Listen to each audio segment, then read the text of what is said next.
ಇನ್ನೊಂದು ವಿಚಾರವನ್ನು ಕೇಳಲೇಬೇಕು. ಈ ಬೆಂಗಳೂರು ಗಲಾಟೆ ಆಯ್ತಲ್ಲ ಸರ್, ಈ ಚಿನ್ನಸ್ವಾಮಿ ಕ್ರೀಡಾಂಗಣದಲ್ಲಿ. ಹಾಂ ಆ ಸಂದರ್ಭದಲ್ಲಿ ನೀವು ಕೂಡ ಗಾಯಗೊಂಡಿದ್ರಿ. ಹಾಂ ಸೊ ಸ್ಥಳದಲ್ಲಿದ್ದು ನೀವು ಆ ಘಟನೆಯನ್ನು ಯಾವ ರೀತಿ ನೋಡಿದ್ರಿ? ನಿಮ್ಗೆ ಏನೇನಾಗಿತ್ತು ಅವತ್ತಿನ ದಿನ? ಓ ನಾನೇ ಅವತ್ತು ನಾವು ಬಂದೋಬಸ್ತ್ಗೆ ಕರೆದಿದ್ದಾರೆ ನಮಗೆ. ನಾನು ಹೋಗಿದ್ದೀನಿ. ನೀವು north north D C P ಆಗಿದ್ದೀವಿ ನಾವು ಅವತ್ತು. ಈ ಇನ್ಸಿಡೆಂಟ್ ಆದಾಗ ಅವತ್ತಿನ ದಿನ. ಸೊ ನನಗೆ ಅದು ಮೇನ್ ರೋಡ್ ಏನಿದೆ, ನಮ್ಮ ಮೇನ್ ಕ್ವೀನ್ಸ್ ರೋಡ್ ಏನಂತ ಹೇಳ್ತೀವಲ್ವ, correct. VIP entry, players entry ಆಗುವಂಥದ್ದು ಗೇಟ್ ಏನಿದೆ ಅದು ಇನ್ಚಾರ್ಜ್ ಕೊಟ್ಟಿದ್ದಾರೆ. ನಾವು ಟೈಮ್ಗೆ ಹೋಗಿದ್ದೀವಿ. ಬಟ್ ಹೋಗೋ ಮೊದಲೇ ಎಲ್ಲ ಜನ ಜಾಸ್ತಿ ಕ್ರೌಡ್ ಆಗಿದ್ದಾರೆ. ಆಲ್ರೆಡಿ ಕ್ರೌಡ್ ತುಂಬ ಆಗಿಬಿಟ್ಟಿದ್ದಾರೆ. ಆ ಗೇಟ್ಸ್ಗಳಲ್ಲಿ ಎಲ್ಲ ತುಂಬ ಅಂದರೆ ತುಂಬ ಜನ ಸೇರಿಕೊಂಡಿದ್ದಾರೆ. ಸೊ ಗೇಟ್ ಓಪನ್ ಮಾಡಬೇಕಂತ ಇವರು ಈ ಕಡೆಯಿಂದ ತಳ್ಳೋದು, ಆ ಕಡೆ ಒಂದು ಸ್ಟಾಪ್ ಮಾಡೋದು. ತುಂಬ ಸಾವಿರಾರು ಜನ ಒಂದು ಗೇಟ್ ಹತ್ರ ಇದ್ದಾಗ ಏನಾಗುತ್ತೆ, ಹಿಂದ್ಗಡೆಯಿಂದ ಈಗ ಅದೊಂದು ಗೇಟ್ ಇದೆ, ಹಿಂದ್ಗಡೆಯಿಂದ ಪುಷ್ ಮಾಡಿದರೆ ಮುಂದಿದ್ದವ್ರು ಯಾರಿದ್ದಾರೆ ಅವ್ರು ಬಿಡ್ತಾರೆ. ಸೊ ಅದು ಆಗಿತ್ತು. ಸೊ ಇವರು ಒಂದೇಟಲ ರಶ್ ಬರೋದು, ಜನ ಫ್ರೀ ಎಂಟ್ರಿ ಅಂತ ಕೊಡುವಂಥದ್ದು. So everybody came, whole area got jam packed. ಹಿಂದ್ಗಡೆಯಿಂದ ಪುಷ್ ಮಾಡೋದು. ಸೊ ಮುಂದೆ ಇದ್ದವರು ಎಲ್ಲ ಬ್ಯಾರಿಕೇಡ್ ಎಲ್ಲ ಬ್ರೇಕ್ ಆಗಿಬಿಟ್ಟು ಅವರು ಬಿದ್ದಿರೋದು. ಸೊ ನಾವು ಅದು ಇದ್ದಾಗ ಅದು ಆಗಿಬಿಟ್ಟಿದೆ. ಸೊ ನಾವು ಅಲ್ಲಿ ಡ್ಯೂಟಿನಲ್ಲಿ ಇದ್ದಾಗ ಏನೋ ಒಂದು ಮಾಡಲೇಬೇಕಲ್ವಾ.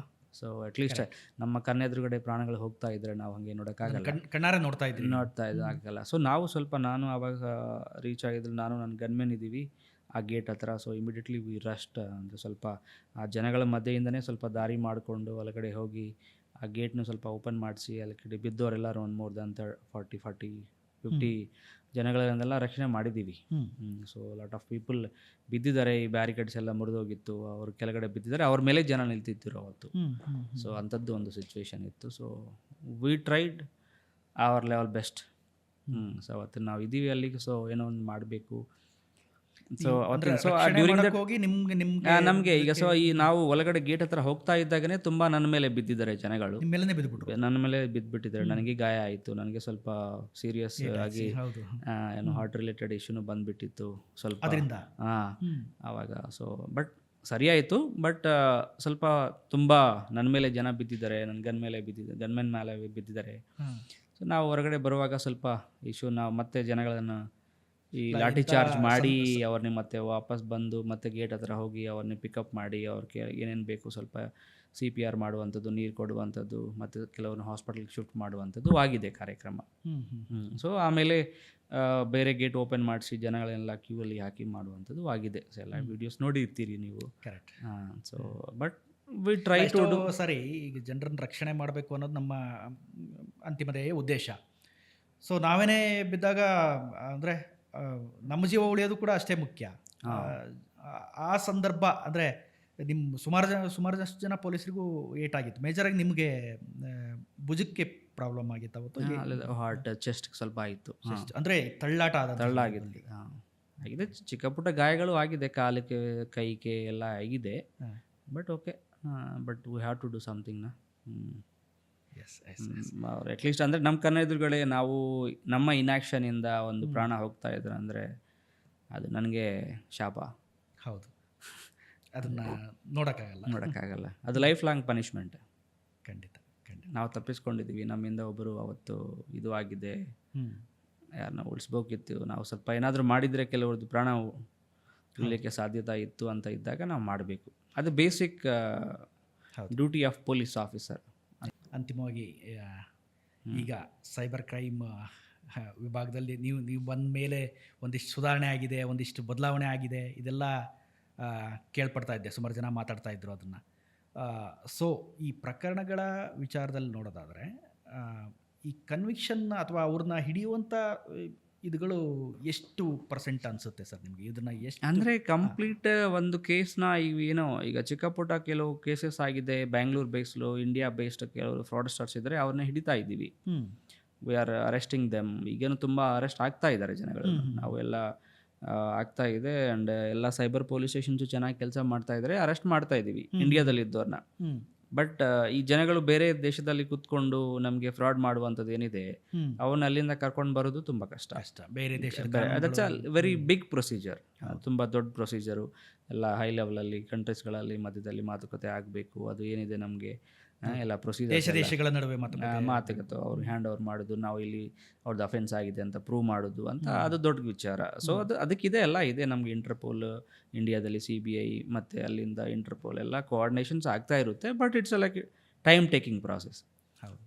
ಬಟ್ ಅದರಲ್ಲಿ ಈಗ ನಮ್ಮ ರಾಜ್ಯದಲ್ಲಿ ನಾವು ಮಾಡಬೇಕಾಗಿತ್ತು ಅಂಥದ್ದು ಈ ಫಸ್ಟ್ ಆಫ್ ಆಲ್ ಈ ಅಕೌಂಟ್ಸ್ಗಳು ಅಂತ ಹೇಳ್ತೀವಿ, ಮ್ಯೂಲ್ ಅಕೌಂಟ್ಸ್ ಆ್ಯಂಡ್ ಎವ್ರಿಥಿಂಗ್. ಅಂದರೆ ನಾನು ದುಡ್ಡು ನಿಮ್ಗೆ ಹಾಕಿದ್ದೀನಲ್ವ, ಅದು ಬೇರೆ ಯಾರ್ದು ಅಕೌಂಟ್, ಫ್ರಾಡ್ಸ್ಟರ್ ಬೇರೆ ಯಾರ ಅಕೌಂಟ್ಸ್, ಬೇರೆ ಅವ್ರು ಅದರಿಂದ ಬೇರೆ ಬೇರೆ ಅಕೌಂಟ್ಸ್ ಹೋಗುತ್ತೆ. ಇವೆಲ್ಲ ಅಕೌಂಟ್ಸ್ಗಳು ಟೇಕೆನ್ ಆನ್ ರೆಂಟ್. ಅಂದರೆ ಈಗ ಇದರಲ್ಲಿ ಬೇಸಿಕಲಿ ನೀವು ತಗೊಂಡಿದ್ರೆ ನಿಮ್ಮ ಅಕೌಂಟ್ ಯೂಸ್ ಮಾಡಿದರೆ ನಾನು 10,000ಕ್ಕೆ ಒಂದು 30 ರೂಪಾಯಿ 300 ರುಪೀಸ್ ಕೊಡ್ತೀನಿ ನಿಮಗೆ ಅಂತ 1% 2% ನಾನು ನಿಮಗೆ ಕೊಡ್ತೀನಿ ಅಂತ ಹೇಳ್ಬಿಟ್ಟು ತಗೊಳ್ತಾರೆ ಅಕೌಂಟ್ಸ್ಗಳು. ಸೊ ಈ ಎಲ್ಲ ತಗೊಂಡು ಮಾಡೋರು ಯಾರು, ಅವ್ರನ್ನ ಟ್ರೇಸ್ ಮಾಡುವಂಥದ್ದು.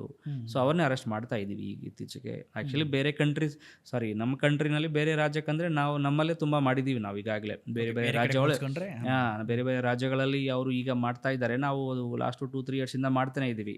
ಈವನ್ ಇದರಲ್ಲಿ ಬ್ಯಾಂಕರ್ಸ್, ಏನೋ ಬ್ಯಾಂಕ್ ಅಫಿಷಿಯಲ್ಸ್ ಯಾರ್ಯಾರಿಗೆ ಹೆಲ್ಪ್ ಮಾಡ್ತಿದ್ದಾರೆ ಅವರು ಅರೆಸ್ಟ್ ಆಗಿದ್ದಾರೆ. ಬೇರೆ ಬ್ಯಾಂಕರ್ಸ್ ಆಗಲಿ, ಫ್ರಾಡ್ಸ್ ಮಾಡೋರು, ಅಕೌಂಟ್ಸ್ ಎಲ್ಲ ತಗೊಂಡು ಬ್ರೋಕರ್ಸ್ ಟೈಪ್ ಇಡ್ತಾರೆ. ಯಾಕಂದರೆ ಈಗ ನಾವು ನಂದು ಅಕೌಂಟ್ ಅಲ್ಲ, ಬಟ್ ನಾನು ಚೆಕ್ ತಗೊಂಡು ವಿಡ್ರಾ ಮಾಡ್ತಾ ಇದ್ದೀನಿ ಅಂದರೆ ಏನರ್ಥ, on behalf of somebody I am doing, ಏನೋ ಒಂದು ಡೌಟ್ಫುಲ್ ಇರುತ್ತೆ, ಅದು ನಮ್ಗೆ ಗೊತ್ತಿದ್ರೆ ಮಾಡ್ಲಿಕ್ಕೆ ಆಗುತ್ತೆ ಹೀಗೆ. ಸೊ ಈ ಪ್ರಾಪರಾಗಿ ಐಡೆಂಟಿಟಿ ಇಲ್ಲದೆ ಅಕೌಂಟ್ಸ್ಗಳು ಓಪನ್ ಮಾಡಿ ಕೊಡ್ತಾರೆ ಅಂಥವ್ರನ್ನ ಅರೆಸ್ಟ್ ಆಗ್ತಾ ಇದ್ದಾರೆ.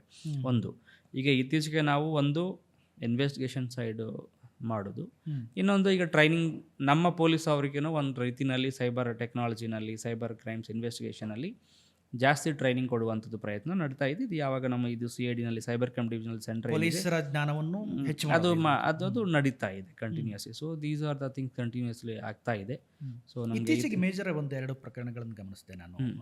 ಚಿಕ್ಕಬಳ್ಳಾಪುರ MP ಸುಧಾಕರ್ ಅವ್ರ ಪತ್ನಿ ಒಂದು ಡಿಜಿಟಲ್ ಅರೆಸ್ಟ್ಗೆ ಒಳಗಾಗಿದ್ರು. ಅದೇ ರೀತಿ ಇನ್ನೊಬ್ಬರು ನಿರ್ದೇಶಕ ರೂಪಾ ಅಯ್ಯರ್ ಅವರು. ಸೊ ಆ 2 ಪ್ರಕರಣಗಳಲ್ಲಿ ತಕ್ಷಣವೇ ಅವರು ಹಣ ಮರಳಿಸಿದ್ರು ಅನ್ನೋದು ಕೂಡ ಕೇಳ್ಪಟ್ಟೆ. ಸೊ ಅದೇ ಹಣ ಮರಳಿಸಿದ್ರಂತಲ್ಲ, ಅದು ಇಮಿಡಿಯೇಟ್ಲಿ ಅವ್ರಿಗೆ ಗೊತ್ತಾಗಿದೆ. ಅವರು ಫೋನ್ ಮಾಡಿ, ಅವನು ಹೇಳಿದ್ನಲ್ವ ನಾನು ಗೋಲ್ಡನ್ ಅವರ್ ಕಾನ್ಸೆಪ್ಟ್ ಅಂತ. ಈಗ ಕೆಲವು ಕೇಸಸ್ನಲ್ಲಿ ನಾವು ಒಂದು ಕೇಸಸ್ ನೋಡಿದ್ವಿ. ಕೆಲವು ಎಕ್ಸಾಂಪಲ್ ಹೇಳಬೇಕಂದ್ರೆ, ಒಂದು ರಿಟೈರ್ಡ್ ಟೀಚರ್ ಒಂದು ಕೇಸ್ನಲ್ಲಿ ಲಾಸ್ಟ್ ಇಯರ್ ನೋಡಿದ್ವಿ. ಒಂದು ಕೇಸ್ನಲ್ಲಿ ಪಾಪ ಅವ್ರಿಗೆ ಗೊತ್ತಿದ್ದ ಕೂಡಲೇ ಅವರು ಕಂಪ್ಲೇಂಟ್ ಕೊಟ್ಟಿದ್ದಾರೆ. We could trace all is money back. ಅಂದರೆ ನಮ್ಮ ಅಕೌಂಟಲ್ಲಿ ಸಿಕ್ಬಿತ್ತು ಅದು ಬೇಸಲ್ಲಿ. ಇಮಿಡಿಯೇಟ್ಲಿ ಕಂಪ್ಲೇಂಟ್ ಆಯಿತು. ನಾವು ಅವರಿಗೆ ಇಮಿಡಿಯೇಟ್ಲಿ ಇದು ಮಾಡಿದ್ದಾರೆ, ಅಕೌಂಟ್ ಇದು 1930ಗೆ ಫೋನ್ ಮಾಡಿದ್ದಾರೆ. ಅಕೌಂಟ್ ಬ್ಲಾಕ್ ಆಯಿತು. ಆಮೇಲೆ ನಾವು ಕೋರ್ಟ್ಗೆ ಸಬ್ಮಿಟ್ ಮಾಡಿದ್ವಿ. ಕೋರ್ಟ್ ಆರ್ಡರ್ ಕೊಟ್ಟಿದ್ದಾರೆ, ಅವ್ರ ಹಣ ವಾಪಸ್ ಬಂತು, ಕಂಪ್ಲೀಟ್ ಅಮೌಂಟ್. ಅಂಥದ್ದು ಕೆಲವು ಕೇಸಸ್ಗಳು ಇದ್ದಾವೆ. ಸೊ ಡಿಪೆಂಡ್ಸ್ ಆನ್ ಹೇಗೆ ಅಂತ ಇದು. ಸೊ ನಾವು ಇನ್ಫ್ಲೂಯೆನ್ಸರ್ಸ್ ಇದ್ದಾರೆ ಅಂತ ಹೇಳಿ ಕೆಲಸ ಮಾಡೋದಿಲ್ಲ. Everybody will have same procedure, ಅದು ಬಿಗ್ ಪ್ರೊಸೀಜರ್.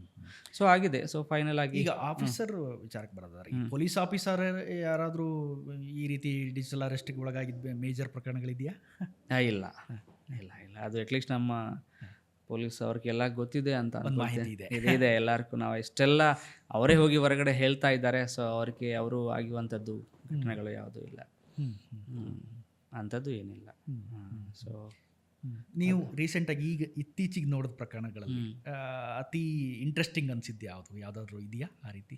ಅಂದರೆ ಇಂಟ್ರೆಸ್ಟ್ಗಳು ಕೆಲವು ಇದ್ದಾವೆ. ಇಂಟ್ರೆಸ್ಟಿಂಗ್ ಅಂದರೆ ಕೆಲವು ಕಾಂಪ್ಲೆಕ್ಸ್ ಕೇಸಸ್ ಇದ್ದಾವೆ ನಮಗೆ. ಈ ಕ್ರಿಪ್ಟೋ ಕರೆನ್ಸೀಸ್ನಲ್ಲಿ ಕಳ್ಳತನ ಮಾಡುವಂಥದ್ದು. ಶ್ರೀಕಿ ಅನ್ನೋ ವ್ಯಕ್ತಿಯನ್ನು ಆಲ್ರೆಡಿ 4-5 ವರ್ಷದಿಂದ ಅದು ಬೇರೆ ರೀತಿನಲ್ಲಿ. ಇದು ನಮಗೆ ಈಗ ಸೈಬರ್ ಅಫೆನ್ಸಸ್ ಆಗಿರುವಂಥದ್ದು. ನಮಗೆ ಈಗ ಕೆಲವು ಎಕ್ಸ್ಚೇಂಜಸ್ಗಳಿದ್ದಾವೆ, ಕ್ರಿಪ್ಟೋ ಕರೆನ್ಸಿ ಎಕ್ಸ್ಚೇಂಜಸ್ಗಳಿದ್ದಾವೆ. ಅದರಲ್ಲಿನೇ ಅವರು ಕಳ್ಳತನ ಮಾಡಿ ಅವ್ರ ಸಿಸ್ಟಮ್ ಒಳಗಡೆ ಎಂಟ್ರಿ ಮಾಡಿ ಅದರಲ್ಲಿ ಕಳ್ಳತನ ಮಾಡುವಂಥದ್ದು. It's very big cases. So ಅದು ಸಮ್ ಹಂಡ್ರೆಡ್ಸ್ ಆಫ್ ಕ್ರೋಡ್ಸ್ ಹೋಗುವಂಥದ್ದು. ಬೇರೆ ಕಾಂಪ್ಲೆಕ್ಸ್ ಅಂದರೆ ಈಗ ನೀವು ಹೇಳಬೇಕಂದ್ರೆ, ಒಂದು ಈ ಫೈನಾನ್ಷಿಯಲ್ ಫ್ರಾಡ್ ಮಾಡುವಂಥದ್ದು ಬೇರೆ ರೀತಿಯಲ್ಲಿ ಬೇರೆ ಕೆಲವು ಕೇಸಸ್ಗಳಿದ್ದಾವೆ. ಅಂದರೆ ನಮ್ಮ ಗೌರ್ಮೆಂಟ್ ವೆಬ್ಸೈಟ್ಗಳು ಹ್ಯಾಕ್ ಮಾಡುವಂಥದ್ದು, ಆರ್ ಬೇರೆ ಅವರು ಏನಾದರೂ ಕಂಪ್ನಿದು ವೆಬ್ಸೈಟ್ಗಳು ಹ್ಯಾಕ್ ಮಾಡುವಂಥದ್ದು, ಅದು ಕೆಲವು ಇದ್ದಾವೆ. So these are very complex. ಅಂದರೆ ಎಲ್ಲೋ ಕೂತ್ಕೊಂಡು ಅದು ಮಾಡಬೇಕಂದ್ರೆ ತುಂಬ ನಾವು ಎಷ್ಟು ಸಿಸ್ಟಮ್ನ ಡೆವಲಪ್ ಮಾಡಿದ್ದೀವಿ ಅದೇ ರೀತಿಯಲ್ಲಿ ಅವರು ಅಷ್ಟು ದೊಡ್ಡ ಸಿಸ್ಟಮ್ನ ಡೆವಲಪ್ ಮಾಡಿ ನಮ್ಮಲ್ಲಿ ಹ್ಯಾಕ್ ಮಾಡುವಂಥದ್ದು ಕೆಲಸಗಳು ಆಗುತ್ತೆ. ಸಿಸ್ಟಮ್ಕಿಂತ ಅವರು ಫಾಸ್ಟ್ ಇರ್ತಾರೆ. ಸೊ ಅದನ್ನು ಇದ್ದಾವೆ. So it's Deere. So good. So final ಆಗಿ ಹೇಳಬೇಕು ಅಂದರೆ, ಒಂದು ಅದೇ ಕರ್ನಾಟಕ ಎಲ್ಲ ನಮ್ಮ ರಾಜ್ಯದಲ್ಲಿದ್ದ ಎಲ್ಲ ಜನಗಳಿಗೆ ಹೇಳುವಂಥದ್ದು ಒಂದೇ, ಫಸ್ಟ್ ಆಫ್ ಆಲ್ ಯಾರು ನಿಮಗೆ ಒ ಟಿ ಪಿ ಕೇಳಲ್ಲ. ಫಸ್ಟ್ ಸಿಂಪಲ್ ಫಾರ್ಮುಲಾ, ಹ್ಮ್. ಯಾರು ಒ ಟಿ ಪಿ ಕೇಳಲ್ಲ ನಿಮಗೆ. ಫೋನ್ ಮಾಡಿ ಪಾಯಿಂಟ್ ನಮ್ಗೆ ವೈಸ್ ಹೇಳ್ಬಿಡೋದಾದ್ರೆ ಅಷ್ಟೇ. ಯಾರು ಒ ಟಿ ಪಿ ಕೇಳಲ್ಲ ನಮಗೆ. ಯಾರಿಗೂ ಒ ಟಿ ಪಿ ಕೊಡಬೇಡಿ. ಫಸ್ಟ್ ಕೇಳಬಾರ್ದು. ಕೇಳಿದರೆ ಅದು ಅಫೆನ್ಸ್ ಅಂತ ಅರ್ಧ, ಕೇಳಿದ್ರೇನೆ ಅವ್ನು ಕಳ್ಳ ಅಂತ. ಕಳ್ಳ ಅಂತ. ಅವ್ನು ಕೇಳಿದ್ರಂದ್ರೆ ಕಳ್ಳ ಅಂತ ಫಸ್ಟ್ ಆಫ್ ಆಲ್.